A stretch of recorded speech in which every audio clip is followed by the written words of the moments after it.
Bonjour, je vous présente cet ouvrage. Mushin Madi, la cité vertueuse d'Al-Farabi.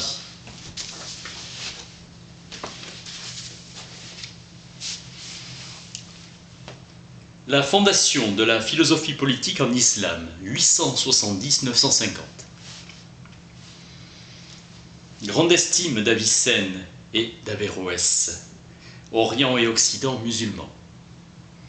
Les religions révélées avaient inauguré une nouvelle époque et instauré un nouvel ordre politico-religieux. Al-Farabi mourut à Damas en 950. Il enseigna à Bagdad, puis demeura en Syrie. Il eut des maîtres nestoriens, hérités de la tradition néo-platonicienne. Il fit un retour à une tradition pré-néo-platonicienne. Al-Farabi démontre que la philosophie de Platon et Aristote convient à l'étude des religions révélées, mais soutient la science ou philosophie politique. Il est appelé après Aristote le second maître. Il mit en avant le thème de la relation entre la philosophie et la politique, en un temps où le problème était la relation entre la philosophie et la religion. Réflexion sur l'univers et ses principes, et situe l'homme dans ce contexte plus large. Ibrahim Madkour, en 1936, sera le premier à lui faire une étude complète. Léo Strauss, en 1936, identifiera la structure des ouvrages d'Al-Farabi. L'une des principales questions posées par la cité est le statut de l'énumération des attributs divins. Œuvre politique et pratique avec des théories physiques et métaphysiques. Relation entre la science et la cité, examinant les racines des opinions des cités ignorantes ou trompeuses. La connaissance scientifique ne doit pas être corrompue quand elle est présentée politiquement. Selon l'opinion commune, la philosophie n'est ni nécessaire ni utile. L'homme a une capacité de raisonner, le pouvoir de se connaître. Raisonner est le but ultime de l'existence, exercice de l'intelligence qui le différencie de l'animal. La vie politique est d'acquérir une plus grande capacité à poursuivre des fins autres que la richesse, le plaisir et l'honneur. Politique contre philosophie. Par rapport à la philosophie. La communauté musulmane a la gratitude pour la révélation et la loi divine. L'adhésion aux actes et paroles exemplaires du prophète, véhicule de la révélation. Conviction que tout éloignement de la voie tracée par les pieux ancêtres est une erreur et une rébellion qui conduit à l'errance et l'exil. Le progrès consiste à résister à la tentation de s'éloigner et d'emprunter des voies fausses. La communauté musulmane regarde vers l'avenir, non satisfaite du présent. L'homme est au centre des préoccupations de la philosophie et de la loi divine. Toutes deux exigent de l'homme qu'il recherche quelque chose de plus élevé que soi. Devienne divin, s'attache à ce qui est au-dessus et au-delà de soi, aspiration supérieure. La loi divine impose d'obéir fidèlement au commandement de Dieu. L'insistance sur le devoir de l'homme est aussi le principe dominant de la vie politique et sociale. Philosophie et loi divine sont vouées à la vertu. La cité vertueuse est dirigée par le sage, la cité tyrannique par l'ignorant. Leur principale vertu est la justice. État d'esprit de piété et d'humilité de la loi divine, peur de Dieu, du châtiment et espoir d'une récompense future. L'homme serein sera libéré de toute crainte, acceptant la vérité, et confessera son ignorance. La théologie est la discipline qui défend la loi divine, la vérité d'une révélation, élaborant une vision rationnelle cohérente de ce qu'est la source ultime de la loi divine. Dieu est de préciser les exigences. Peuvent-elles être appréhendées indépendamment? C'est la différence entre rationaliste et traditionnaliste. La jurisprudence et la théologie islamique vérifient que les rois terrestres ne tenteraient pas de s'attribuer des droits divins. Ainsi, ils démythologisaient le statut des souverains, divinité des rois. Pour Al-Ghazali, le monde n'a pas de nature, mais une convention, une habitude, une coutume. l'atomisme et le déni d'une causalité interne. La nature de l'homme se révèle dans la réalisation de ses capacités innées. Cette nature s'exprime par ses désirs, ses passions, sa raison, son aptitude aux arts. La loi divine contient un sens superficiel qui convient à la multitude et un sens supérieur qui convient aux élites et aux élus. Pour les mystiques comme Al-Ghazali, Dieu est inconnaissable, inaccessible et imprévisible car absolument libre. Patience de l'individu qui espère la bonté et la miséricorde de Dieu. La théorie exige une ouverture d'esprit, l'acceptation. Je crois et cherche. Al-Farabi oriente désormais la philosophie vers la politique au sein de la communauté musulmane. Il libéra la philosophie socratique de la théologie chrétienne, Xe siècle. Au XIIe, elle pénétrera le judaïsme par l'intermédiaire de Maïmonide et au XIIIe, elle sera adoptée par la chrétienté latine d'Albert le Grand et Thomas d'Aquin. Aristote avait sans doute modifié de façon radicale la pensée de Platon, mais c'était souvent son point de départ. La vision des néoplatoniciens pour qui le principe du monde est au-delà de l'être et de la connaissance théorique. Ergon plutôt que logos. L'homme doit maintenant croire en la révélation par Dieu de lui-même et obéir à ses commandements. Les religions révélées étaient à l'origine contre la philosophie, meilleur mode de vie, voie accessible à l'homme. Les religieux profitaient de leur division. Platon, Plotin, puis Aristote, Averroès avaient conçu le projet de commenter tous les écrits d'Aristote. La contrepartie de l'escamotage de la science politique d'Aristote fut la récupération de Platon qui devint les textes de base de la philosophie politique arabe et judéo-arabe. Le Platon transmis aux philosophes de la communauté musulmane était gréco-romain, ascète, divin et détaché du monde, contrastant avec le mondain Aristote. Platon non politique pour qui la philosophie était un exercice et une préparation à la mort. Al-Farabi restitue Platon, politique dont le détachement à l'égard du monde serait accidentel et dont les vues avec l'au-delà sont plus adéquates qu'Aristote. Une réinvention. Pareil pour la politique d'Aristote dans la chrétienté latine. Distinction de Thomas d'Aquin entre le surnaturel et le naturel comparable à Aristote sur la sagesse pratique et théorique. Comprendre l'influence de la tradition religieuse islamique sur la réflexion menée par des philosophes comme Al-Farabi. Modifier et compléter la philosophie politique d'Aristote, Dante, afin de pouvoir discourir. Adhérer aux impératifs de la loi divine et agir en conformité. La théologie révélée naquit dans la communauté musulmane pour résoudre les divergences et expliquer rationnellement les croyances. La théologie justifiait ses objectifs théoriques par l'incapacité de l'esprit humain non assisté à démontrer l'existence des choses qui sont hors de sa portée, la révélation divine. Discipline pratique, la philosophie politique vise des fins pratiques, la préservation du bien réalisé par la communauté et son amélioration.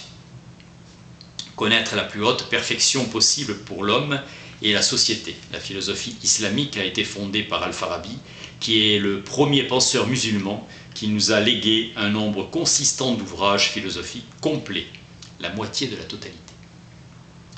Pour Al-Kundi et Al-Bazi, quelques fragments. Le maître Al-Farabi était Yuana ibn Haylan, un clerc chrétien, et il fut le premier musulman à étudier les analytiques postérieures en connexion avec l'école d'Alexandrie, particulièrement rationnelle et modérée. Le chaînon alexandrin relie les musulmans à la pensée grecque classique. Ce sont les penseurs et commentateurs alexandrins qui transmirent aux musulmans les livres ainsi que la tradition de lecture de ces livres. Al-Farabi n'était pas un traducteur, mais un philosophe de plein droit, du même rang qu'Aristote lui-même. Soudain, Al-Farabi présente Platon, politique visant à instruire les citoyens sur les opinions correctes, le Timée.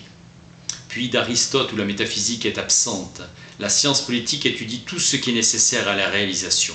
Point de vue nouveau et radical sur la métaphysique et sur la révélation. La question de la réalisation devient centrale. Approche adéquate d'Al-Farabi entre philosophie et loi divine, examen de la condition humaine et comprendre ce qui est nécessaire pour améliorer le sort des êtres humains sur Terre. Il a mis en évidence l'esprit philanthropique de la philosophie et la noble dévotion du philosophe au bien-être de la communauté. Dans le livre de la religion, Al-Farabi explique la façon et la raison d'écrire de tels livres.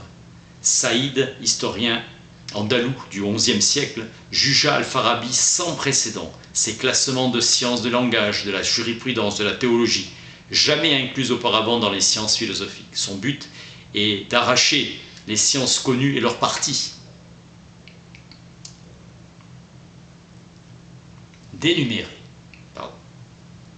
D'énumérer les sciences connues et leurs parties. L'énumération culmine dans une science divine, explication de Dieu.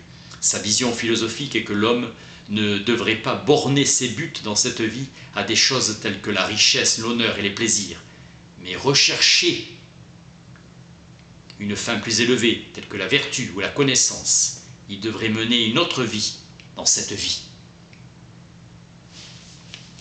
Distinction entre cette vie et l'autre vie, l'art du souverain qui fonde, gouverne dans cette vie et préserve la cité ou la nation vertueuse et dont la fin est le vrai bonheur, obtenu par des actes bons, nobles et vertueux, et non des gouvernements ignorants qui n'ont que des présomptions de bonheur. Le métier royal vertueux, longue expérience pratique de l'action, analogie avec le médecin, faculté d'expérience que les anciens appellent prudence, sélection et formation des rois qui seraient capables et entièrement rois, exister dans l'âme du roi. Le régime fondé par un tel souverain ne peut être préservé, même qualification que le fondateur. D'où la question de l'éducation des futurs dirigeants, où un régime dégénère inévitablement en l'absence d'un pareil souverain.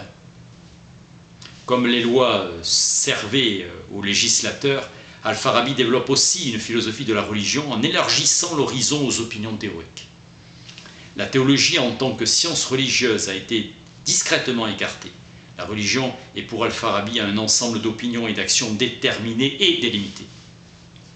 La religion, analogie, n'est pas comparable à la science médicale, mais aux ordres du docteur.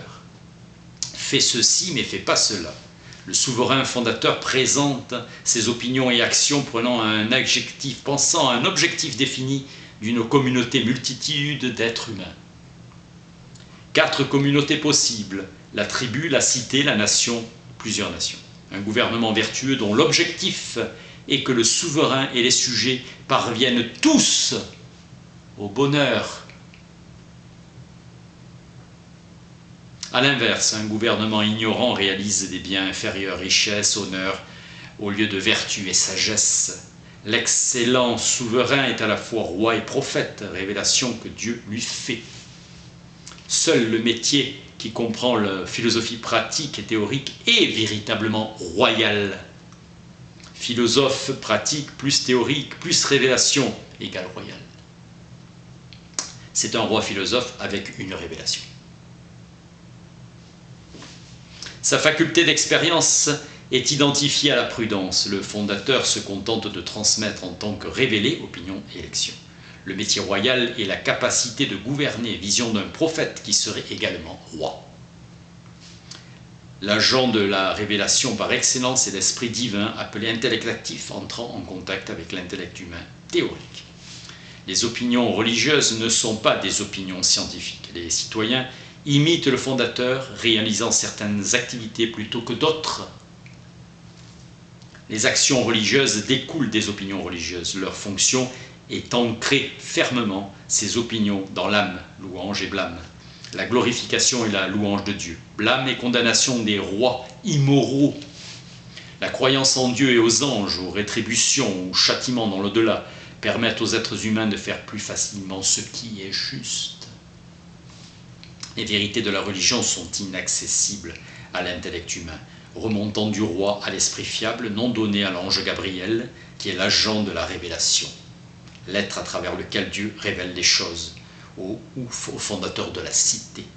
puis jusqu'à Dieu qui gouverne la cité aussi bien que l'univers. Le roi doit suivre les pas de Dieu en fondant et en préservant la cité. Connaissance parfaite de la philosophie théorique afin d'appréhender la manière dont Dieu gouverne la cité et l'univers et d'être à même de l'imiter. Extension au-delà de l'éthique inconnue avant Al-Farabi, il nomme universaux ou règles générales de sa nouvelle science politique incluant autant les actions que les opinions. Le métier royal ajuste constamment ses règles aux situations particulières, jugement pratique de ce qui est bon ou mauvais. Le souverain philosophe et prophète représente le lien entre le divin et les citoyens. Il est le maître et le guide qui fait savoir aux citoyens ce qu'est le bonheur. C'est un prophète législateur. Plusieurs personnes peuvent réunir les qualités requises séparément. On pourrait se dispenser de la prophétie. On ne peut se dispenser de la sagesse. Et rien ne peut la remplacer. Son absence sera fatale au régime vertueux. Il n'y a pas de substitut à la sagesse vivante. La jurisprudence préserve le régime dans les conditions nouvelles. Avoir aussi la vertu téméraire et guerrière, responsabilité du souverain. Avoir un tempérament audacieux. Seule la cité est assimilée par Al-Farabi au corps vivant parfait, association de tous les êtres humains dans la totalité du monde habité. Subordination des cités les unes aux autres. La démocratie est le point de départ le plus solide pour établir un régime vertueux, régime de la nécessité. Citoyens non corrompus par l'argent et les honneurs, désir de gloire et complaisance à l'égard des plaisirs. Régime libre, aptitude de chacun à rechercher ce qu'il désire et faire ce qu'il veut pour réaliser ses désirs. Développement d'un modèle, d'une révélation reçue par quelqu'un qui est en possession de la connaissance théorique complète. Importance pour Al-Farabi. Il n'est pas imposé que celui qui reçoit la révélation soit aussi le prophète. Une condition nécessaire, c'est qu'on peut se passer de prophétie, mais pas de révélation. La jurisprudence est subordonnée à la philosophie en absence d'un philosophe roi-prophète. Une combinaison de la jurisprudence, du jugement pratique et de la connaissance politique paraît suffisante. Les religions révélées introduisent une nouvelle ère, acte de pitié et de justice de la part d'un philosophe qui tentait de répondre à un besoin urgent de sa propre communauté religieuse. Pour le Platon d'Al-Farabi, la perfection humaine consiste en une science et un mode de vie désiré. Al-Farabi n'était pas un aristotélicien. Il cache Aristote et mentionne seulement Platon. La philosophie par excellence, ce qui constitue la perfection humaine. Le besoin de certitude d'Aristote le détourne de Platon. Démonstration. Le juriste, comme l'homme prudent, découvre l'opinion correcte dans les questions pratiques particulières. Al-Farabi projette d'enseigner aux philosophes de son temps l'idée que leur religion consiste en similitude de la vraie philosophie et réformer la religion dans ce sens. Une religion basée sur une philosophie parfaite, la religion ne s'opposera pas à la philosophie. L'histoire est un mouvement dans le temps, avec un début et une fin, ou en boucle sans fin. Ce cas a été la base de l'astrologie chaldéenne. Ces mages et zoroastres reliés par Eudoxus à Platon, 6000 ans, puis chez les Égyptiens. Aristote contre Aristoclès donne un mot sagesse, Sophia, qui donne une définition plus étendue. Elle porte à la lumière fausse des choses cachées, mouvement qui va de l'obscurité à l'ignorance, de la lumière à la connaissance. Si la vie humaine est un cycle, le cercle commence après un cataclysme, puis 5 phases. 1. Nécessité. 2. Belles choses. 3. La politique. 4. La science naturelle. 5. La science divine ou sagesse supérieure. Plus tard, Machiavel évoque le changement cyclique qui intervient par hasard ou par des accidents inattendus, la fortune. Il blâme les anciens pour leur manque de courage et de volonté de se battre et de contrôler le cycle par des moyens politiques, nouveaux régimes politiques. L'idéal contemplatif était une capitulation lâche devant les forces de la nature. Les religions basées ainsi sont une capitulation. L'homme peut conquérir son destin avec la science. Nietzsche évoque l'enseignement de l'éternel retour comme une base pour le rejet radical du concept même d'être et comme un substitut de la métaphysique et de la religion, la chrétienté et le platonicisme du peuple. Par-delà le bien et le mal.